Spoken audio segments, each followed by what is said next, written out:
Hello students, मैं हूं आपका किशोर सर और ये है आपका अपना चैनल न्यूक्लियर फोरम।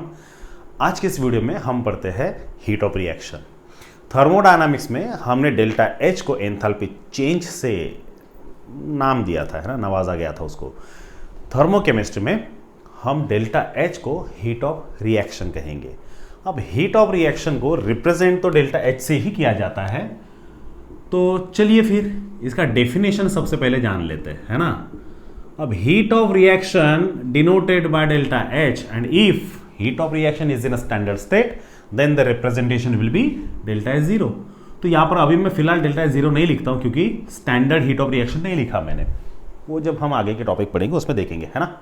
चलिए, अब हीट ऑफ रिएक्शन का डेफिनेशन जानने के पहले मुझे आपको एक इक्वेशन लिखकर दिखाना होगा, और वो कैसे।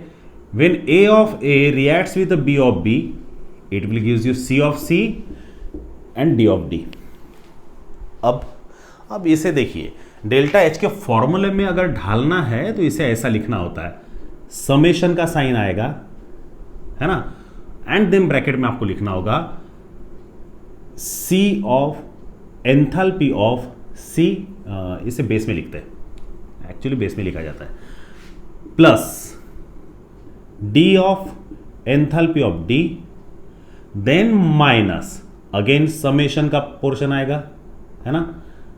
और ये मैं डेफिनेशन बाद में बताऊंगा, मैं पहले लिख लेता हूं ताकि आप फॉर्मूले को पहले समझ ले, फिर शायद आप भी तैयार कर सके। यहां पर क्या आएगा, A of enthalpy of A plus B of enthalpy of B। ये है आपका एंथैल्पी चेंज का फॉर्मूला। अब देखिए क्या किया आपने, समेशन। अब समेशन ना बोलते हुए आपको सम बोलना है क्योंकि ये प्लस साइन है। अब सम किसका है, H स्टैंड फॉर एंथैल्पी या फिर हीट ऑफ रिएक्शन। तो आपको बोलना क्या है, चेंज इन एंथैल्पी या फिर हीट ऑफ रिएक्शन। ये जो फॉर्मूला है ना, फॉर्मूले से डेफिनेशन तैयार करनी है ताकि याद रखने में आसानी हो, है ना, बहुत अच्छे से रिमेंबर कर सके आप। So heat of reaction is defined as it is the sum of heat of products. समझे ना, COD क्या है, प्रोडक्ट्स है ना, ठीक है। Heat of reaction is defined as it is a sum of enthalpy of product, या फिर heat of reaction is defined as it is the sum of heat of product, heat of reaction of product. यहां पर एक word मैं भूल गया हूं, हमें क्या लिखना है ना, डिफरेंस लिखना है। तो मैं काम करता हूं, बोलने से बेटर है ना मैं लिख ही देता हूं, क्योंकि वो आपको 10 बार लिखने में तकलीफ नहीं होनी चाहिए। स्क्रीनशॉट निकाल लिए, बाद में लिख लिया आराम से। It is a difference between, हाँ, माइनस साइन को ना डिफरेंस से डिनोट करते हैं। अब ये डिफरेंस किसके बीच में है, heat of reaction of product and heat of reaction of reactant. But product का भी क्या किया है, सम। तो हम क्या लिखेंगे, difference between sum of heat of reaction of, है ना, it is a difference between sum of heat of reactions of products and heat of reaction of reactants. हाँ, हीट ऑफ लिखने के पहले प्रोडक्ट एंड सम ऑफ, है ना, sum of heat of reaction of reactant आएगा। देखिए ये definition उतनी कुछ खास इंपॉर्टेंट नहीं है, इसलिए मैं ज़्यादा इसके ऊपर ना फोकस नहीं कर रहा हूँ। इसके बाद का जो टॉपिक पढ़ेंगे ना, वो बहुत ज़्यादा इंपॉर्टेंट है, 2 मार्क के लिए आपको पूछा जाएगा ही जाएगा, ऐसा समझ लीजिए। तो क्या आएगा definition, it is a difference between sum of heat of reaction of products, all product भी बोल सकते हैं, उसमें सब इंक्लूड हो जाएगा फिर। It is a difference between sum of heat of reaction of all products and sum of heat of reaction of all reactants. अब ये कब, when reactant and products are in their standard state. वो छोड़ दीजिए, वो मैंने इसके पहले की वीडियो में आपको बता दिया। डेफिनेशन समझ में आया, ठीक है। अब ये जो रिएक्शन हुई है, अब ये रिएक्शन 2 तरह से हो सकती है। एक तो ये रिएक्शन हीट को इवॉल्व कर सकती है, या फिर ये रिएक्शन को कंप्लीट होने के लिए हमें हीट सप्लाई करनी पड़ सकती है। अब ये डिपेंड करता है, इसके बाजू में आप डेल्टा एच का वैल्यू कौन से साइन से लिखते हैं। माइनस से लिखे तो रिलीज्ड हुई, इवॉल्व हुई, अगर प्लस लिखे तो हमें रिएक्टेंट को हीट सप्लाई करना पड़ा, समझ लीजिएगा। तो 2 पॉसिबिलिटीज होने की वजह से हीट ऑफ रिएक्शन के दो टाइप्स आते हैं, है ना। हीट ऑफ रिएक्शन के कितने टाइप्स आते हैं? दो। सबसे पहला आता है एक्सोथर्मिक रिएक्शन और दूसरा आता है स्टूडेंट्स एंडोथर्मिक रिएक्शन। अब मैं आपको एक छोटा सा होमवर्क देने वाला हूं। मैं आपको एक्सोथर्मिक रिएक्शन के पॉइंट्स बताता हूं, है ना। आप एंडोथर्मिक रिएक्शन के पॉइंट तैयार कर लीजिएगा। कुछ नहीं, अपोजिट ही करना है, ज़्यादा कुछ खास डिफरेंस नहीं है, ठीक है। आपको अपोजिट शायद इधर दिख रहा होगा आपको, है ना। हाँ, चलिए फिर पहला पॉइंट एक्सोथर्मिक रिएक्शन में एक्सो ये वर्ड रिलेट करता है एग्जिट से और एंडो ये वर्ड रिलेट करता है एंट्री, मींस अंदर, एग्जिट यानी बाहर। अब ऐसा क्यों?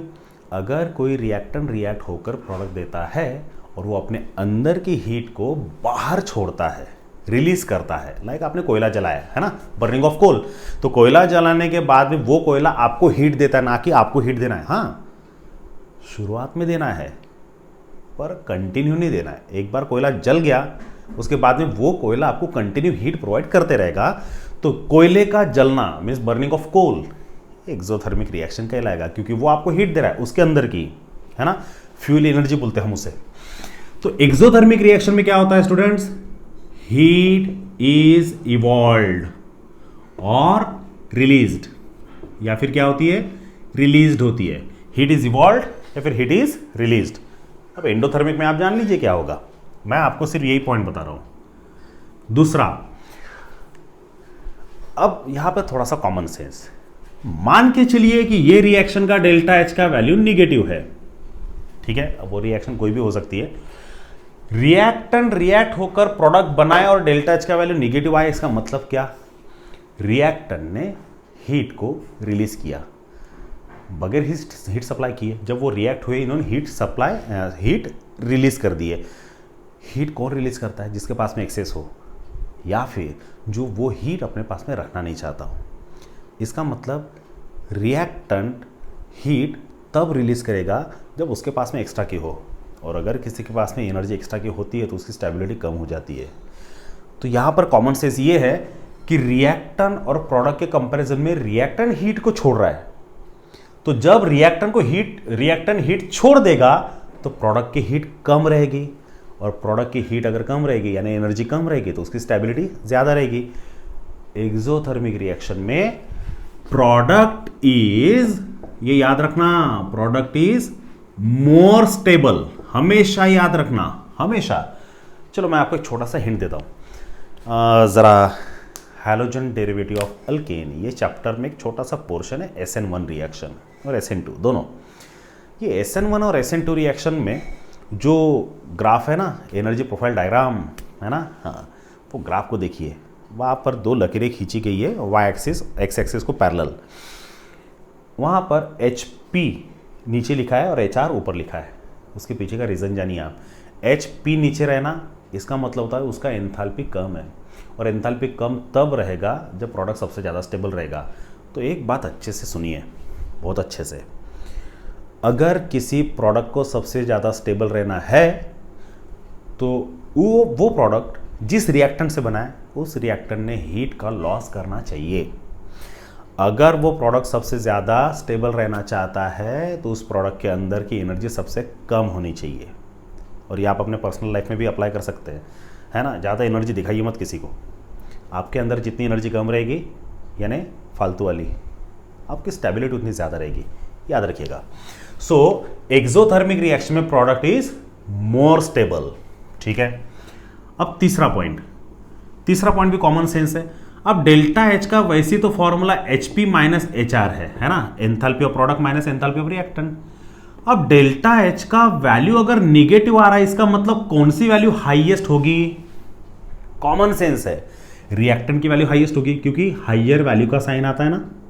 इसका मतलब एक्सोथर्मिक रिएक्शन में एंथैल्पी ऑफ प्रोडक्ट, देखिए मैं क्या लिख रहा हूं, एंथैल्पी ऑफ प्रोडक्ट है TR, enthalpy of product is less than enthalpy of